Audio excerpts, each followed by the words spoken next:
Tashdile and welcome to Tibet This Week, a weekly news on Tibet, His Holiness the Dalai Lama and Central Tibetan Administration. Let's look at the headlines. His Holiness the Dalai Lama on compassion as the answer to today's troubled world. Former Tibetan political prisoner Venerable Choedak passes away. Sikyong and Education Kalon talk with Tibetan topper students. Standing Committee elects 2 additional election commissioners. Tibet and Hong Kong, a spotlight on broken promises of China. ITCO convenes webinar on future strategy of deepening relations between India and Tibet. Health Department marks World Hepatitis Day 2020. Wear a Tibetan flag mask during the pandemic, says Tibet Support Group Portugal. Central Tibetan Administration condoles the demise of Teng-hui, remembers his historic meeting with His Holiness the Dalai Lama. His Holiness the Dalai Lama gave a talk on compassion, the answer to today's troubled world, to students from several Indian educational institutions who sought His Holiness's guidance with regard to compassion and hope on Wednesday this week. His Holiness suggested that when an individual faces certain problems, it is useful to rely on the 8th century Nalanda master Shantideva's advice. In his writing, Bodhisattva Charya Avatara, he mentioned in it, when we face some problem, then we should analyze if that problem can overcome. Then you see, no use, no need to worry. Work hard. If the situation no way to overcome, then no need to worry. Just we can't avoid that. Similarly, on Thursday last week, His Holiness spoke on compassion in medical practice to the Global Association of Physicians of Indian Origin and yoga scholars. Many people working in the medical field around the world joined the session where His Holiness mentioned that in the past we learned to observe physical hygiene to protect our physical health. Now, to learn to preserve our peace of mind, we need to adopt the principles of emotional hygiene. Venerable Ven Choedak, a former Tibetan political prisoner who participated in the 1968 mass uprising in Thiru County, Tibet, passed away in Dharamshala on Sunday this week. Like thousands of Tibetan monks and nuns across Tibet, Venerable Choedak was forced out of the monastery and into hard labor. In September 1969, he was arrested and imprisoned for 12 years. He came to India in 1996 to seek blessings from His Holiness the Dalai Lama. According to the Education Department of Central Tibetan Administration, the results of 12th CBSE Board 2020 has improved both qualitatively and quantitatively. Outstanding students who set the historic precedent by scoring above 95% joined in a live conversation on Tuesday this week with Sikyong Dr. Lobsang Singye and Education Kalon Dr. Pema Yangchen to discuss and receive counsel on career options and life in general. When you go to cities, you will face that kind of mental stress and challenges. At that time, you should remember and you should be very proud of who you are. Okay, you studied in Tibetan schools, the teachers were good. You should always remember. Think about in your own family member, think about your brothers and sisters.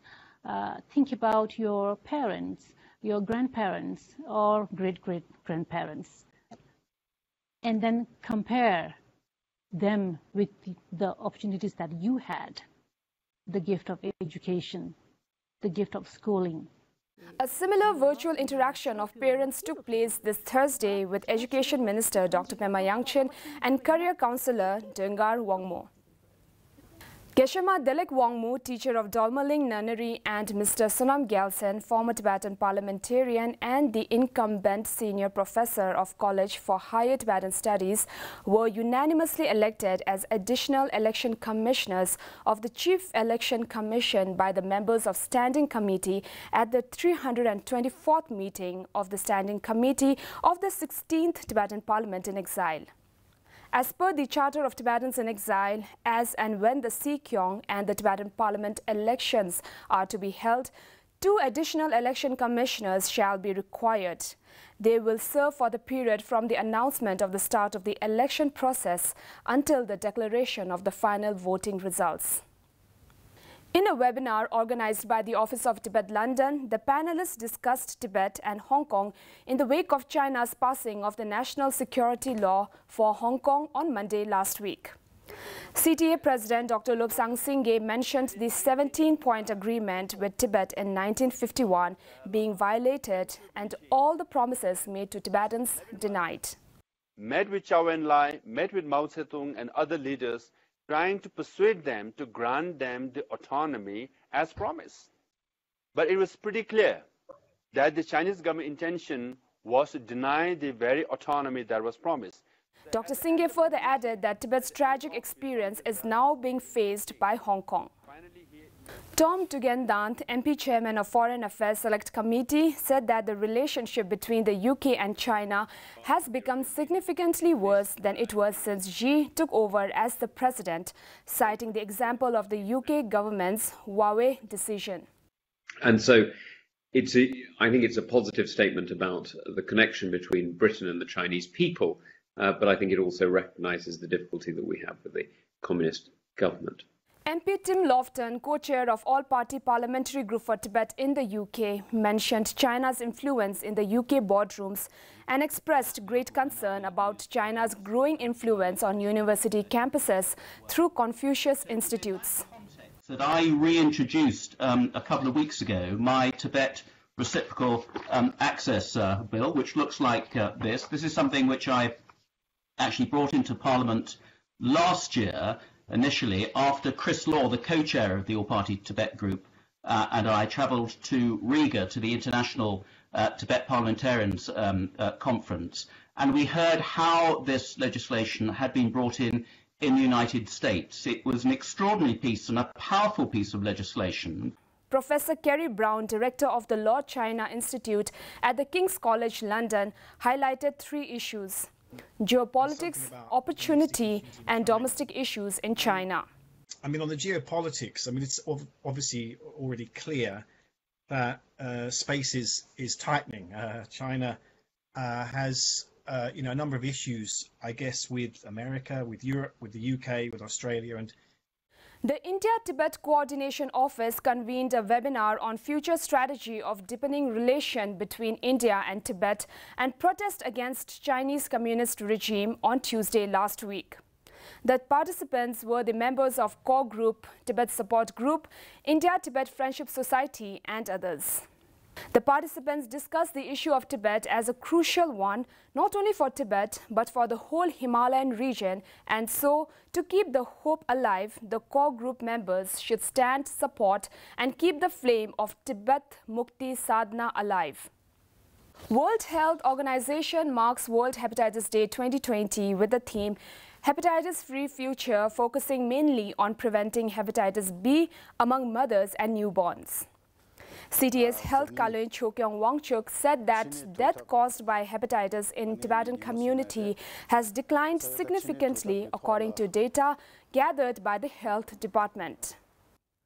The percentage of hepatitis patients has dropped from 8.9% to 6.6% in the last 6 to 7 years.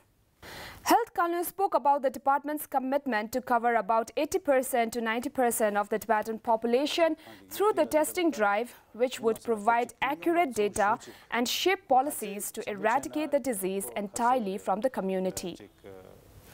Tibet Support Group Portugal blends activism and health safety, making face masks bearing Tibetan flags available for purchase. Alexandra Correa of the Tibet Support Group said she and her daughter replicated the trend set at the recent EU Council meeting, where most of the European leaders were observed wearing face masks with their own national flags on display on the covering.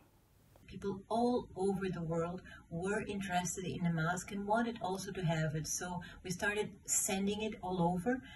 It was a huge success. We were really happy for it, and it made us realize that our impact, our contribution shifted from, a small scope to a much wider audience. With the proceedings from the mask, we plan on, investing in our own communication, in creating a proper website so that we can communicate in a better way to people, not only here in Portugal, but who knows, also abroad. And in that way also create liaisons with people and organizations all across the world.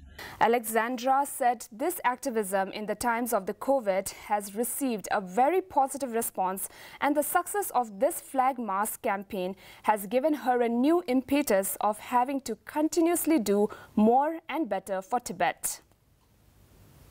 Office of Tibet Brussels has encouraged and appreciated Alexandra's work. Sikyong Dr. Lobsang Singye condoled the demise of former Taiwan President Lee Teng-hui.